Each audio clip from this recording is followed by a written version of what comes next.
কি হলো? আমার তাকায় থেকে হা হা করা হচ্ছে কি জন্য? আমার মুখের দিকে তাকায় তোমার কি কিছুই মনে হচ্ছে না কমলা বানু? কি মনে হবে? বহু ঠিক কথাই কইছে। আমার জন্য তোমার মনের মধ্যেই কোনো দয়া মায়া নেই। প্রেম ভালোবাসার কথা তো বাদই দিলেন। হঠাৎ করে কি ভীমরতিতে ধরলো? নজর আলী সাহেব কি প্রেম ভালোবাসার কাঙ্গাল হয়ে গেল নাকি? আমি তো জানতাম তিনি শুধু পয়সার জমির কাঙ্গাল।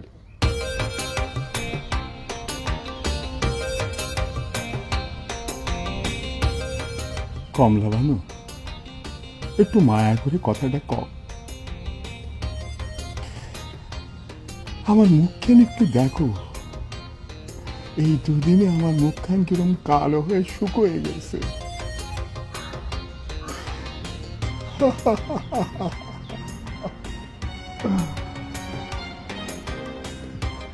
সেটা তোমার চোখে পড়তেছে না কমলা বানু? হয়, তাই তো।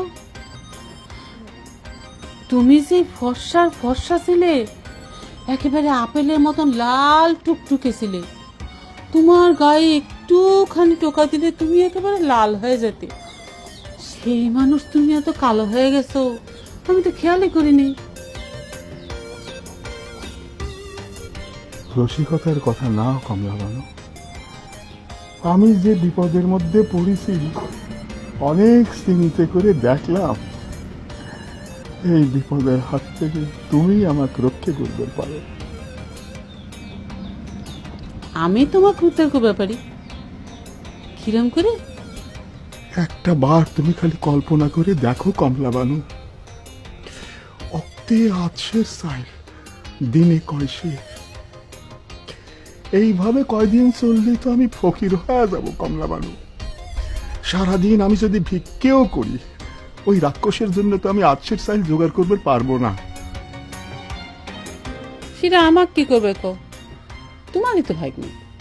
আমাদের বাড়ির কেউ হলি না হয় আমাকে দোষ দিবে পাই। দোষাদোষীর বিষয় না কমলা, এই সংসারটা ধ্বংস হয়ে যায় সেটা তুমি চাইবার পারো না। এই সংসারটা তো তোমারও।